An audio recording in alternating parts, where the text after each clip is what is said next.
మా అరకు ఆదివాసీ ప్రాంతంలో ఒక అమ్మాయి పుష్పవతి అయినప్పుడు సాంప్రదాయంగా చాలా ప్రత్యేకమైన ఆచారాలు చేస్తారు. పుష్పవతి అయిన అమ్మాయిని 9 రోజుల పాటు ఎవరి కంటపడకుండా ఒక ప్రత్యేకమైన గదిలో ఉంచుతారు. ఈ కార్యక్రమంలో వరుసకు మేనత్త అయ్యే వాళ్ళు చాలా ప్రత్యేకమైన పాత్ర పోషిస్తారు. పెళ్లిలో తోడ్పెళ్లి కూతురు ఉన్నట్టే ఈ కార్యక్రమంలో కూడా పుష్పవతి అయిన అమ్మాయికి తోడుగా ఇంకో అమ్మాయి ఉంటుంది. ఈ తోడుగా ఉన్న అమ్మాయి వరుసకు మేనత్త అయ్యే వాళ్ళు గడ్డకు వెళ్ళి కుండలో నీళ్లు తీసుకొని వస్తారు. ఇది కూడా మా సాంప్రదాయంలో ఒక ముఖ్యమైన భాగం. 9వ రోజు మా ఆదివాసుల సాంప్రదాయం ప్రకారం వరుసకు బావ అయ్యే వాళ్ళు కొండపై వెళ్ళి అరటి, నేరేడి, మామిడి కొమ్మలను తీసుకొని వస్తారు. ఇంటి ముందు గొయ్యి తీసి అరటి, మామిడి, నేరేడు కొమ్మలను అందులో పాతిపెడతారు.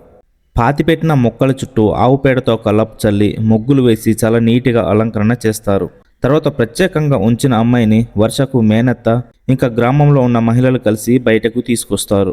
ఆ నేరేడు, మామిడి, అరటి మొక్కల దగ్గర 3 సార్లు తిరిగి సాంప్రదాయంగా ప్రదక్షిణ చేసి అమ్మాయిని కూర్చోబెడతారు. అమ్మాయితో పాటు మేనత్తని, తోటి పెళ్లి కూతురుని కూర్చోబెడతారు. తర్వాత పూజారి వచ్చి మా ఆదివాసీ ఆచారం ప్రకారం పూజలు చేస్తారు.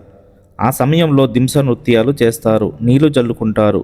సరదాగా ఒక పండగ వాతావరణంలా అనిపిస్తుంది.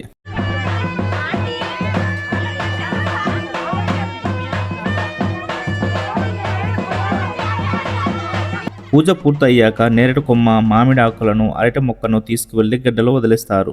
ఇది కేవలం ఒక ఆచారం మాత్రమే కాదు, మా ఆదివాసీ ప్రజల సాంప్రదాయం, విశ్వాసం, సంస్కృతిలో ఒక ముఖ్యమైన భాగం. ప్రకృతిని నమ్ముకొని సాంప్రదాయాలను కాపాడుకుంటూ జీవించే మా ఆదివాసుల జీవన విధానం ఇది. ఈ వీడియో మీకు ఎలా అనిపించింది? మీ అభిప్రాయాన్ని కమెంట్లో చెప్పండి. మరిన్ని ఇలాంటి ఆదివాసీ సంస్కృతి వీడియోల కోసం మన ఛానల్ని ఫాలో అయిపోండి.